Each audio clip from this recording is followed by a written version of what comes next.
உலகெங்கிலும் இருந்து இந்த நிகழ்வை பார்த்து கொண்டிருக்கின்ற சன் தொலைக்காட்சி நேயர்களுக்கு அன்பின் வணக்கம்.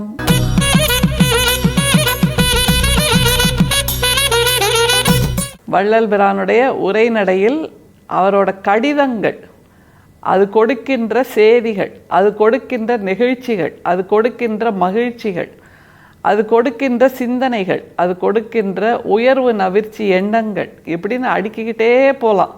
அவ்வளவையும் எப்படி அந்த ஒற்றை வாழ்க்கையில் நம்முடைய வள்ளல் பிரான் சாதித்தார் அப்படிங்கிறதான் வியக்க வேண்டிய ஒரு விஷயம். வெறுமே 51 வருஷம்தான்ப்பா வாழ்ந்தார். அந்த 51 வருஷத்தில் இன்னும் 51 நூற்றாண்டுகளுக்கு தேவையான சிந்தனைகளை கொட்டி கொடுத்திருக்கிறார் நம்முடைய வள்ளல் பிரான்னா. எப்படி வாழ்ந்திருப்பார்? எல்லாருக்கும் அதே 24 மணி நேரம் தானே. அந்த 24 மணி நேரத்தில் சாப்பிட்ணும், தூங்கணும், சமூகத்துக்கான வாழ்க்கையை வாழணும், சிந்திக்கணும், சிந்திப்பதை எழுதணும், எழுதியதை செயல்படுத்தணும், செயல்படுத்துவதை வாழ்க்கையாக மாற்றிக்கொள்ள வேண்டும் என்ற மிக நீண்ட ஒரு தவத்தை மேற்கொண்டவராக வள்ளல் பிரான் நமக்கு தெரிகிறார். எப்படித்தான் இந்த மாதிரியான சாதனைகளை அவர் செய்தாருங்கிறது இன்னமும் புரியாத புதிராக இருக்கிறது. அதை தாண்டி சமூகத்தை சீரமைத்தார். சீரழிந்து போயிருந்த சமூகத்தை சீரமைத்தார். சீரழிந்து போயிருந்த சிந்தனையை சீரமைத்தார் என்பதுதான் வள்ளல் பிரானை நாம் கொண்டாடுவதற்கான ஒற்றை காரணம். அந்த மாதிரியான நேரத்தில் அவருடைய கடிதத்தை வாசிக்கும் போது ஒன்று தோன்றுகிறது. எல்லாருக்கும் கடிதம் எழுதி தன்னுடைய அன்பை பரிமாறிக்கொள்ளக்கூடிய அந்த பக்குவத்தையும் வள்ளல் பிரான் பெற்றிருக்கிறாரே அப்படிங்கிறது தான். இன்றைக்கி நாம் பார்க்க போகிற கடிதத்திலையும் ரொம்ப பெரிய விஷயம்லாம் எதுவும் இல்லை. ஆனால் அவர் சொல்லுகின்ற ஒரு மிக முக்கியமான குறிப்பு இருக்கிறது. அந்த குறிப்பின் மூலமாக அவருடைய வாழ்க்கையை நாம் தெரிந்து கொள்ள முடியும். அந்த குறிப்பை அவர் மறைமுகமாக சொல்கிறார். அதுதான் அதில் ரொம்ப பெரிய விஷயம். எனவே மறைமுகமாக அவர் சொல்லுகின்ற அந்த குறிப்பின் மூலமாக அவருடைய வாழ்க்கையை நம்மால் உணர்ந்து கொள்ள முடிகிறது என்று சொல்லுகின்ற ஒரு கடிதம். பார்க்கலாமா அந்த கடிதத்தை? நான் சென்னப்பட்டணம் அவசியம் வரவேண்டும்.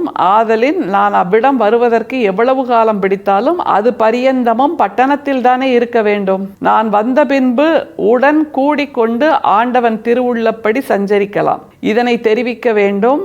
தற்காலத்தில் யான் வசிக்கும் இடம் இது என்று குறிப்பதற்கு கூடாத பல இடங்களாக இருத்தலில் இருக்குமிடம் இதுவென்று குறிக்கவில்லை, மன்னிக்க வேண்டும். சிரஞ்சீவி சிரஞ்சீவி சிரஞ்சீவி ராமலிங்கம். இஃது சென்னப்பட்டணம் பெத்துநாயக்கன் பேட்டை 7 கிணற்று தெருவுக்கு அடுத்த கீழண்டை வீராசாமி பிள்ளை தெருவு, கலெக்டர் கச்சேரி, சுப்பராய பிள்ளை வீட்டுக்கு எதிர் வீடு, மகாராஜ ராஜஸ்ரீ ரத்தின முதலியார் அவர்களுக்கு.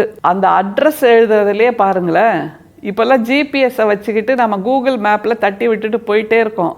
ஆனால் 19ஆம் நூற்றாண்டில் தான் தபால் துறை என்ற ஒன்று ஆங்கிலேயர்களால் ஒரு அரசு அலுவலகமாக நமக்கு உருவாக்கப்பட்டது. அப்படிங்கிறப்போ அந்த அரசு அலுவலகத்தை, அரசு வேலையை எப்படி பயன்படுத்தி இருக்கிறார் நம்முடைய வள்ளல் பிரான், அதுதான் ரொம்ப ஆச்சரியம். அந்த அட்ரஸில் இந்த தெரு, அதுக்கு பக்கத்தில் இருக்க வீடு, அதுக்கு பக்கத்தில் இருக்கக்கூடிய ரத்ன முதலியார் என்று ஒரு கைகாட்டி மரம் போல் ஒவ்வொன்றாக சுட்டி காட்டுகின்ற அந்த தன்மையை வியக்க வேண்டியிருக்கிறது. அதை தவிர இன்னொன்னையும் சேர்த்து சொல்கிறார் அந்த கடிதத்தில். திரும்பவும் கடிதத்தை வாசித்தா வள்ளல் பிரான் சொல்லுகின்ற அந்த கருத்து என்னங்கிறத டீகோட் பண்ணலாம். நான் சென்னப்பட்டணம் அவசியம் வரவேண்டும். ஆதலின் நான் அவ்விடம் வருவதற்கு எவ்வளவு காலம் பிடித்தாலும் அது பரியந்தமும் பட்டணத்தில் தானே இருக்க வேண்டும். நான் வந்த பின்பு உடன் கூடிக்கொண்டு ஆண்டவன் திருவுள்ளப்படி சஞ்சரிக்கலாம். ரத்ன முதலியார் அவர்கள் நம்முடைய வள்ளல் பிரானின் மிக அணுக்கமான சன்மார்கி. அவர் இருந்தது சென்னை பட்டணம், வள்ளல் பிரான் இருந்தது வடலூர். அதனால் கடித போக்குவரத்தை மிக அதிகமாக மேற்கொண்டிருக்கிறார்கள் இருவரும்.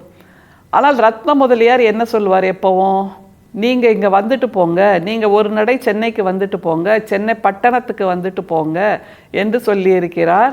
அதற்கு பதிலாகத்தான் வள்ளல் பிரான் இந்த கடிதத்தை எழுதுகிறார். நான் எப்படியும் பட்டணத்துக்கு வருவேன், வந்தால் உங்களோட தான் இருக்க போகிறேன், உங்களோட கூடி சஞ்சாரிக்க போகிறேன் என்று எழுதுகிறார். என்றால் அந்த அன்பை விதைக்கிறார் பாருங்க.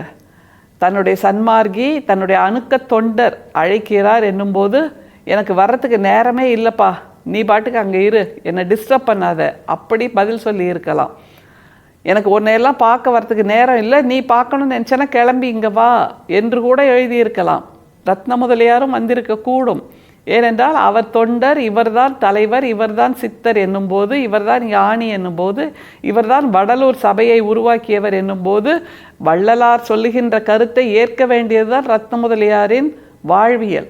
ஆனால் அப்படி செய்யாமல், நீ என்னை அழைக்கிற, நான் நிச்சயமாக வர்றேன், வரும்போது நம்ம 2 பேரும் சேர்ந்து ஒன்றாக பல இடங்களுக்கு சென்று வரலாம் என்று அன்பை விதைக்கின்ற அந்த பாவனை இருக்குல்ல, அதுதான் ரொம்ப முக்கியம். சரி, எப்போ வர்றேன் அப்படின்னா அது தெரியலைங்கிறாரு. அதற்கு பதிலாக இன்னொன்றை சொல்லுகிறார். இப்போ நான் எங்கே இருக்கேன் அப்படிங்கிற அந்த கருத்தை சொல்லுகின்றார் பாருங்க.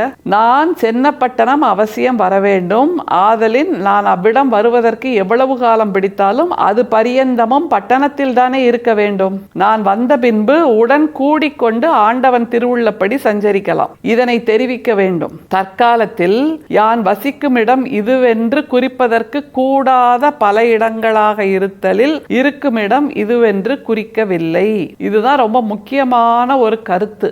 என்ன கருத்துனா, இப்போ நான் எங்க இருக்கேங்கிறத தெரிவிக்க கூடாத இடத்தில் இருக்கிறேன், தெரிவிக்க கூடாத நிலையில் இருக்கிறேன். என்ன அது கூடாத நிலை, கூடாத இடம்? காரணம், வள்ளல் பெருமான் அப்போது உருவாக்கிய சமூக புரட்சி, சமுதாய புரட்சி, ஆன்மீக புரட்சியால் அப்போதிருந்த அந்த வைதிகர்கள் வள்ளல் பிரான் மீது கடுங்கோபம் கொண்டிருந்தார்கள். எல்லோரையும் எப்படி நீ சமமாக பாவிக்கலாம், எல்லோருக்கும் இறை அனுபவத்தை எப்படி சமமாக பகிர்ந்து கொடுக்கலாம், எல்லோரும் இறையின் முன்பு சமம் என்று எப்படி நீங்கள் சொல்லலாம், எப்படி எளிய மக்களை கோயிலுக்குள் விடுவது, எப்படி எளிய மக்களை ஞான சபையில் அமர்த்தி வைத்து அவர்கள் அத்தனை பேருக்கும் ஒரே மாதிரியான அனுபவத்தை அள்ளி கொடுக்கிறீர்கள். இறை அனுபவம் என்பது, இறை வழிபாடு என்பது, இறை மொழி என்பது, இறை அருகில் செல்வது என்பது வைதீகர்களுக்கானது மட்டும்தானே. எங்களுக்கான உரிமையை எப்படி நீங்கள் எல்லோருக்கும் பிரித்து கொடுக்கலாம், எல்லோருக்குமானதாக கொடுக்கவே முடியும் என்ற கேள்வியை வள்ளல் பிரான் எதிர்கொண்டிருக்கிறார். அதன் மூலமாக வந்த பல சூழ்ச்சிகள், அச்சுறுத்தல்கள் எல்லாம் அவருடைய வாழ்க்கையை பின்னி பிணைந்திருந்திருக்கின்றன என்பதை அவருடைய வரலாறு நமக்கு காட்டுகிறது.